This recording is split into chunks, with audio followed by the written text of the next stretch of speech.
ബിജു പങ്കജിലേക്ക് പോവുകയാണ്. ബിജു ഉള്ളത് കൽപ്പറ്റയിലെ SKJM സ്കൂളിന് മുന്നിലാണ്. ബിജു 7:30 ഹെലികോപ്റ്ററിൽ സൂചിപ്പാറയിലേക്ക് തെരച്ചിലിനായി ആർമിയും അതോടൊപ്പം തന്നെ എല്ലാവരും പുറപ്പെടും എന്നാണ് അറിയിച്ചിരുന്നത്. പിന്നീട് മഴ പെയ്തു, കാലാവസ്ഥ മോശമായി, ഹെലികോപ്റ്റർ ഇറക്കാൻ സാധിച്ചില്ല. ഇപ്പോഴത്തെ ഒരു സ്ഥിതി എന്താണ്? മഴ മാറിയല്ലോ, എപ്പോൾ പുറപ്പെടും?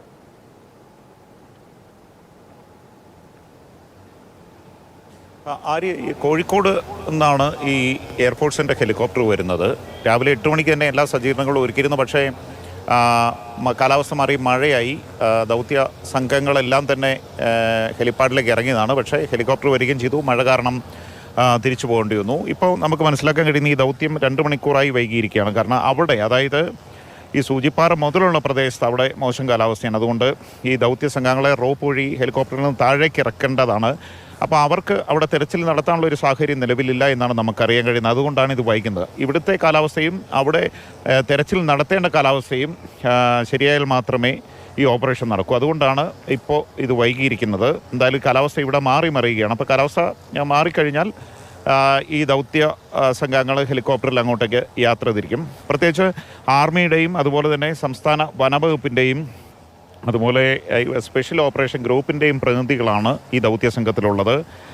ഇവിടെ നമ്മൾ സംസാരിച്ചവരൊക്കെ, അതായത് ADGP അജിത് കുമാർ, അതുപോലെ ആർമിയുടെ ഉദ്യോഗസ്ഥർ, അതുപോലെ വനംവകുപ്പിൻ്റെ വാച്ചർമാർ, ബീറ്റ് ഓഫീസേഴ്സ്, ഇവരൊക്കെ പറയുന്ന അവിടെ കൂടുതൽ മൃതദേഹങ്ങൾ കാണാൻ സാധ്യത ഉണ്ടായെന്നുള്ളതാണ്.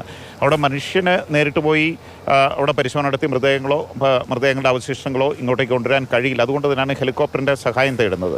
ഇന്നലെ തന്നെ അവിടുന്ന് 2 മൃതദേഹങ്ങൾ കിട്ടിയിരുന്നത്. അതുകൊണ്ട് കൂടുതൽ മൃതദേഹങ്ങൾ അവിടെ ഉണ്ടാകാനുള്ള സാധ്യതയുണ്ട്. പ്രത്യേകിച്ചും മേപ്പാടി നിലമ്പൂർ ഫോറസ്റ്റ് ഡിവിഷനിൽപ്പെട്ടിരിക്കുന്ന സ്ഥലമാണ്. പ്രത്യേകിച്ച് വന്യജീവി ശല്യമുണ്ട്. അതുകൊണ്ട് തന്നെ വളരെ ഈ ദൗത്യ സംഘാംഗങ്ങളെയും ഒരു സുരക്ഷിതരായി ഈ തെരച്ചിലിന് ഇറക്കേണ്ട ഒരു കാര്യമുണ്ട്. അതുകൊണ്ട് തന്നെയാണ് ഹെലികോപ്റ്ററിൽ ഇവരെ കൊണ്ടുവന്ന് റോപ്പിൽ ഇറക്കിയതിന് ശേഷം ഈ നദീതീരങ്ങളിൽ തെരച്ചിൽ നടത്തുക എന്നുള്ളതാണ് ലക്ഷ്യമിടുന്നത്. അത് ഇവരെ ഇറക്കിയ ശേഷം ഹെലികോപ്റ്റർ അവിടെ നിരീക്ഷണം നടത്തും. അങ്ങനെ ദൗത്യ സംഘങ്ങളുടെ സുരക്ഷ കൂടി ഉറപ്പാക്കി കൊണ്ടുവേണം ഈ തെരച്ചിൽ നടത്താൻ. എന്തായാലും 2 മണിക്കൂറായി ഇപ്പോൾ വൈകിയിരിക്കുകയാണ്.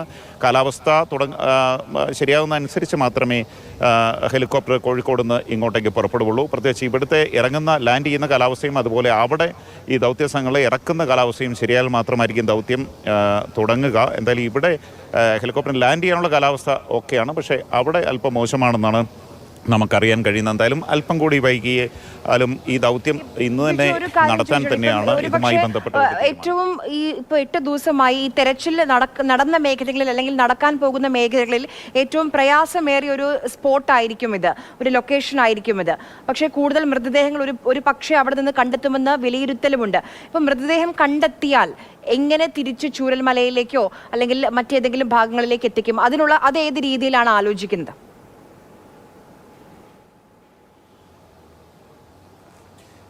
ഇതൊരു റിസ്ക് ഏറിയ വിഷമകേറിയ ദൗത്യമാണ്. കാരണം നദീതീരങ്ങളിൽ ഇറങ്ങി മൃതദേഹങ്ങൾ കണ്ടെത്തിയാൽ അത് ഹെലികോപ്റ്ററിലേക്ക് തന്നെ എത്തിച്ചിട്ട് ഇവിടെ ഈ ഹെലിപ്പാഡിൽ തന്നെ എത്തിച്ചിട്ട് അത് മേപ്പാടിയിലെ ആശുപത്രിയിലേക്ക് കൊണ്ടുപോകാനാണ് ഈ ദൗത്യ സംഘത്തിൻ്റെ തീരുമാനം.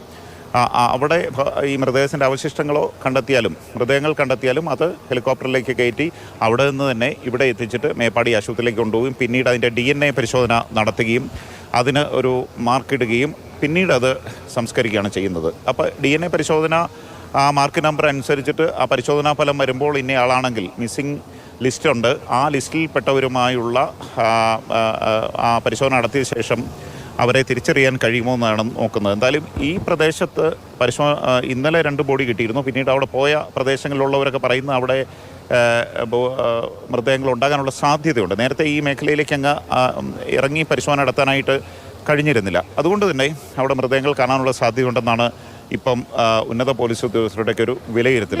അതുകൊണ്ടാണ് ഇങ്ങനെ ഒരു ദൗത്യവുമായി സർക്കാർ. ദിവസം അവിടെ കുടുങ്ങിപ്പോയ ഒരു 18 വനംവകുപ്പിലേക്ക് ഉദ്യോഗസ്ഥരുണ്ടായിരുന്നു.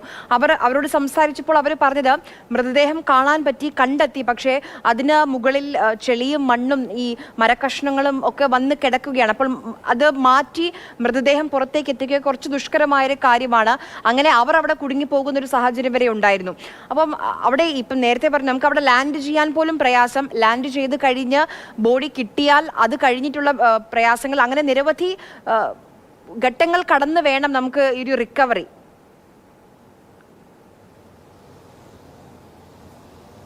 തീർച്ചയായിട്ടും എന്തായാലും സർക്കാരിനെ സംബന്ധിച്ചിടത്തോളം ഒരു ഏറ്റവും ചലഞ്ചിങ് ആയിട്ടുള്ള ഒരു ഓപ്പറേഷനാണ്. കാരണം മൃതദേഹമുണ്ടെന്നുള്ള ഒരു പ്രാഥമിക നിഗമനമുണ്ട്. പക്ഷേ അവിടെ എങ്ങനെ അത് എടുക്കുക എന്നുള്ളതാണ്.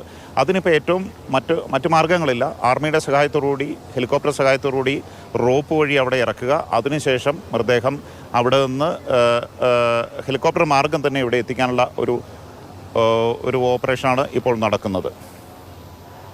ശരി, ബിജു പങ്കജാണ് വിവരങ്ങൾ നൽകിയത്.